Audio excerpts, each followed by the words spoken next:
Moving on to Zimbabwe, the appointment of Mnangagwa's son as the Deputy Finance Minister and nephew has come with criticism from Zimbabweans, who also feel the new cabinet is a recycling of people who have been in cabinet for years and failed to deliver. The 80-year-old head of state is under pressure to revive an economy that has been harmed by a lack of foreign investment, unemployment, rising inflation, and a local currency that has fallen 80% this year. Tawanda Raymond Mutungama, political analyst, Harare, Zimbabwe, joins me for more on this. Thank you so much for your time.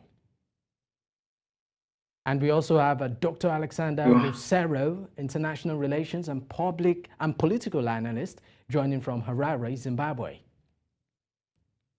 Thank you so much for your time, gentlemen. Thank you. All right, Tawanda, let me start off with you. How do you think the inclusion of the president's son in the cabinet will impact on the perception of fairness and, of course, competence in government?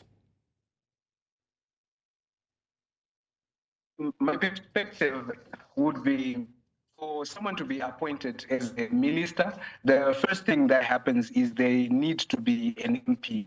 And there's only an exception of about 7 individuals who can be appointed into a cabinet who are not MPs. And in this case, Kuda is an MP, which makes him qualified to be appointed.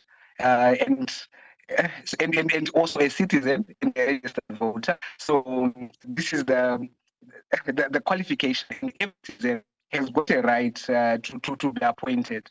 And everyone would like to be appointed, but it's only you're appointed if you're a member of the party. And it's by appointment. At least you need to be known by the president himself. So in this case, I'm sure it's also a question of succession, of the continuity of both the party and the leadership of the current president into the future. So it's a movement of the baton from one generation to the next, and it's something that is expected and that it would happen. Thank you. All right, I would like to go to Dr. Alexander. I mean, this time I might just backtrack a bit. What is your general reaction to the president's cabinet right now? Yeah, firstly, thank you for having me in this important program. Firstly, the so-called Mnangagwa sons, they are not in cabinet. Deputy ministers, they don't sit in cabinet. The deputy ministers are more or less ceremonial posts. But having said that, a considerable judgment of President Mnangagwa's cabinet, of course, it will require some time. But what you would expect is a cabinet that at least inspires confidence precisely ahead of the daunting task of restoring an economy that has undergone a veritable meltdown. But this is not a cabinet that is meant to restore or fix anything. It's just a handpicking of what is available. So the cabinet, to some of us, did not come as a surprise, given the outcome of the primaries of those who won to contest MPs from ZANU-PF. From that onset alone, we could tell that there is no way a cabinet can be better than what constitutes it. There is no way a cabinet can be better than the one who appoints that cabinet. So it's just much ado about nothing, because you cannot expect miracles from a cabinet where the unfortunate part in Zimbabwe is that the least qualified and the least competent are the ones who are active in politics. So should they win, those are the ones where the pool of ministers, deputy ministers, will be selected from. And that's exactly where we are. Zimbabwe is an educated nation as it is actually the least qualified and least competent cabinet ministers. You can nominate 1 or 2 who are competent to the job, but we have also dismally failed to perform in the previous past. I would still like to stay, with you, Dr. Rusero. You said the least qualified. Would you like to expand more and maybe give us specifics, as regards that particular statement? Yeah, you would expect a cabinet to have men and women with what I call craft literacies and crafty competencies, men and women of a track record of excellence in their previous endeavors. You do not expect a cabinet to just constitute some lucky ones who are chosen because of their proximity to power, but due to competence. And the bizarre part of it is that previously the president himself had some form of monitoring and evaluation, some form of cabinet tracker performance for ministers.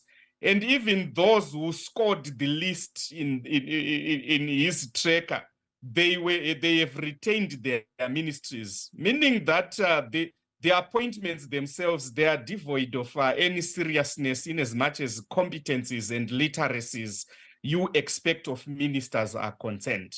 So the cabinet is just composed of people who are available and not necessarily the best, as should be the case. Remember, this is not the first cabinet we have had in Zimbabwe. But to have a cabinet being extended from 22 to 26, big governments are wasteful. Zimbabwe does not need 26 cabinet ministers if it's not issues to do with patronage, neo-patrimonialism, job for other boys, etc.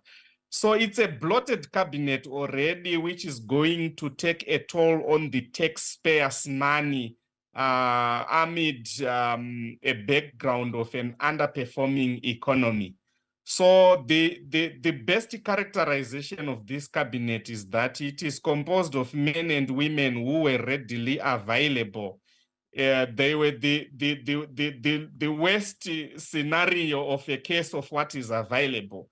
But more could have been done. But unfortunately, the criteria which Zimbabwe adheres to, which is also a shortcoming of our democracy in Zimbabwe and in Africa, is that those who are best for certain jobs, especially ministerial jobs where you are policy drivers and policy makers, they shy away from politics. So politics is a preserve of the least competent in terms of the literacies and competencies that are expected. So it becomes what is described as a kakistocracy, a government that is composed of the least qualified and least deserving men and women occupying those serious and critical posts that will determine we are still going to get to the aspect of what the law and also the structure of the nation says, concerning, we look at the democratic structure and also what the law says. But I want to go back to you right now, Tawanda. Do you also share this, a similar opinion with Dr. Alexandra concerning the cabinet right now, the makeup? Or do you think that this cabinet will definitely make a difference?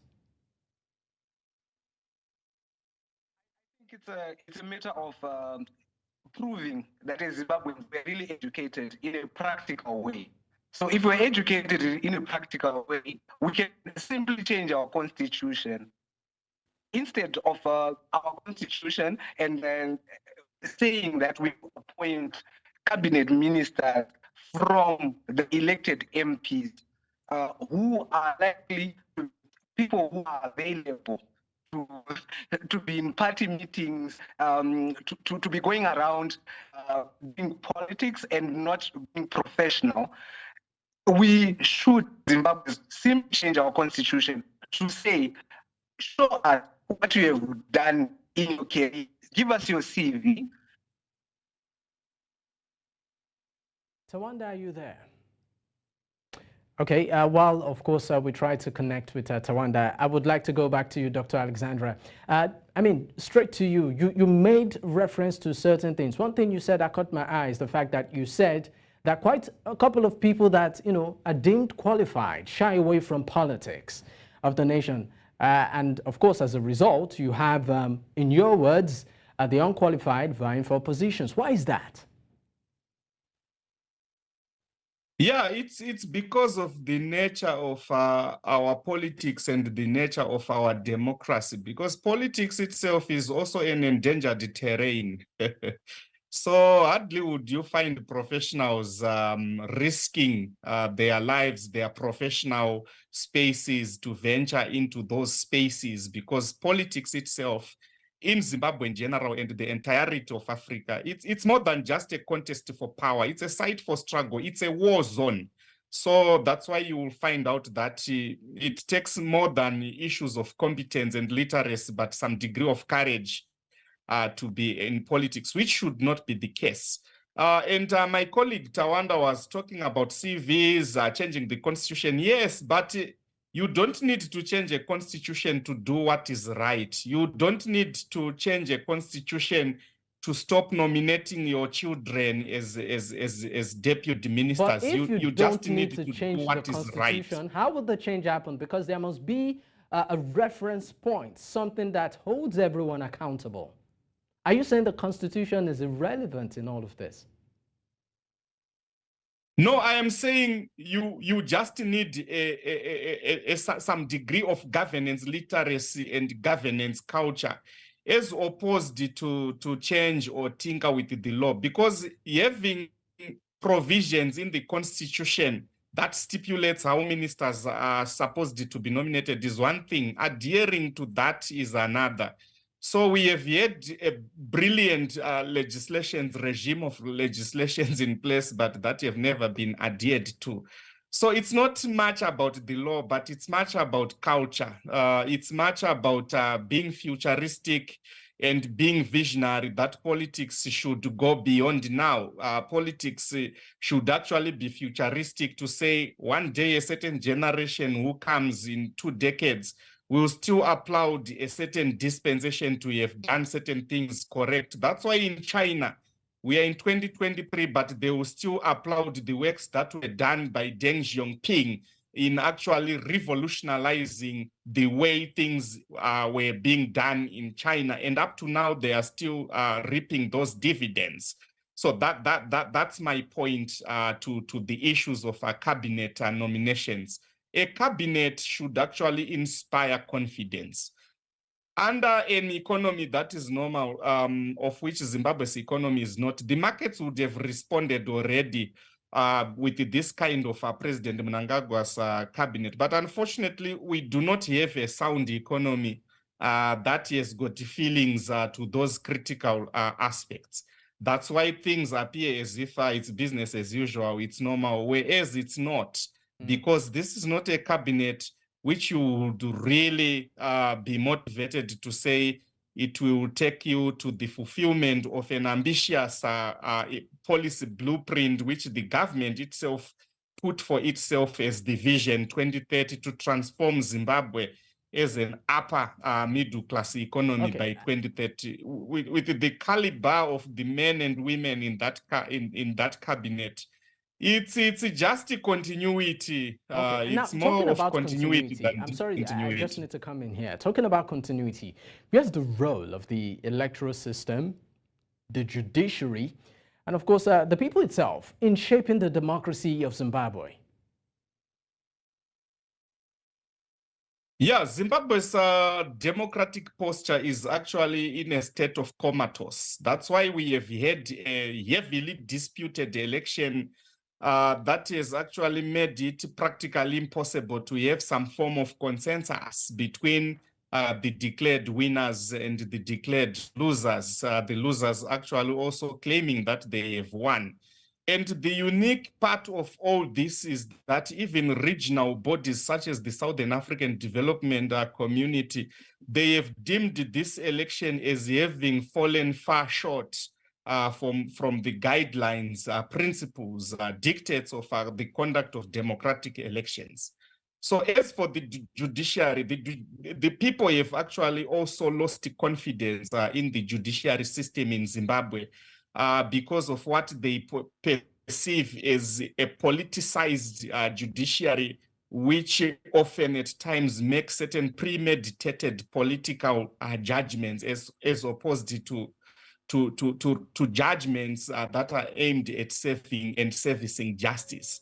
So All the right. three arms of state in Zimbabwe, they are not as functional as you might want to believe, but the executive, it's the executive that is pretty much in power and in control and in charge.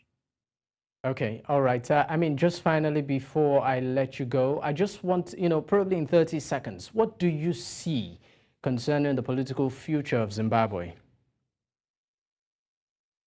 Zimbabwe is going where it came from. Where did it come from? Unfortunately. We are going where we came from. We are almost where we were in 2008, and that's where we are. It's very unfortunate. We should be progressing, but we are driving in reverse. All right. Thank you so much for your time, Dr. Alexandra Rusero. Let's see if we can connect with Tawanda. Tawanda, are you there? Yes, I am there. And, okay, great. Before kind of itching to say something. All right, just in 30 seconds, what do you see concerning the political future of Zimbabwe?